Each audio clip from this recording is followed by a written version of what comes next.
92 femmes ont perdu la vie depuis 2020 parce qu'elles sont femmes. Non, ce ne sont pas des faits divers. Non, on ne tue pas par amour ou par passion. Ce sont des femmes qui ont perdu la vie parce qu'elles sont femmes. Et les féminicides nous montrent à quel point notre société est inégale. L'inégalité entre les hommes et les femmes est immense dans notre pays et les féminicides nous confrontent avec ça de manière violente, presque toutes les 2 semaines. Chaque féminicide a une histoire et il n'arrive jamais qu'un féminicide vienne tout seul. Il y a toujours eu de la violence avant et donc c'est là qu'il faut agir dans la prévention. Et si aujourd'hui on va voter une première loi concernant les féminicides, c'est le résultat de la lutte que vous avez menée sur le terrain depuis des années. Vous avez mobilisé les femmes, vous avez sensibilisé le monde politique, le monde associatif. Vous avez manifesté le 25 novembre chaque année. Vous étiez de plus en plus nombreuses les dernières années. Vous avez aussi compté les féminicides. Et aujourd'hui, vous obtenez une première victoire. Bravo à vous. Madame Leroy, je vous l'ai dit, je soutiendrai donc, et mon groupe bien sûr, cette loi aujourd'hui.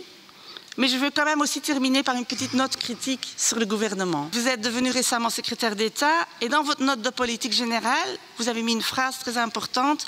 Il y a un lien direct entre la dépendance financière d'une femme et la violence qu'elle peut subir. Et donc il faut travailler à l'indépendance économique des femmes. Et ça c'est vrai. Parce que si nous voulons travailler la prévention, c'est tout d'abord aussi les conditions socio-économiques des femmes où il faut travailler. Et c'est là que le bas blesse au gouvernement Vivaldi. Si le gouvernement Vivaldi prend des mesures qui portent atteinte aux droits des femmes, là aussi on va quand même avoir une recrudescence de la violence. Je pense ici par exemple au 1er juillet. 500 000 familles vont perdre le droit au tarif social pour l'énergie. Des familles risquent d'être endettées.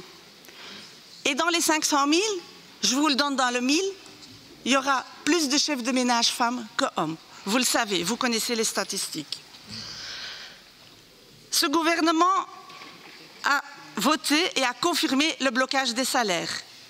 Ça veut dire que les gens ne peuvent pas avoir des augmentations de salaire significatives. Mais qui a les plus bas salaires dans notre pays? Ce sont les femmes. Ce gouvernement a organisé la chasse aux malades de longue durée. Qui est le plus souvent malade de longue durée? Oui, il y a plus de femmes qui sont malades de longue durée. Je terminerai encore avec une chose qui me tient aussi à cœur.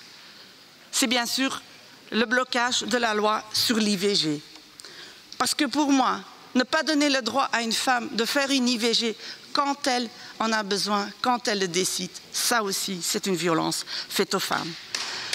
On va se battre pour que ça ne reste pas lettre morte et on va se battre de manière générale pour le droit des femmes dans notre société.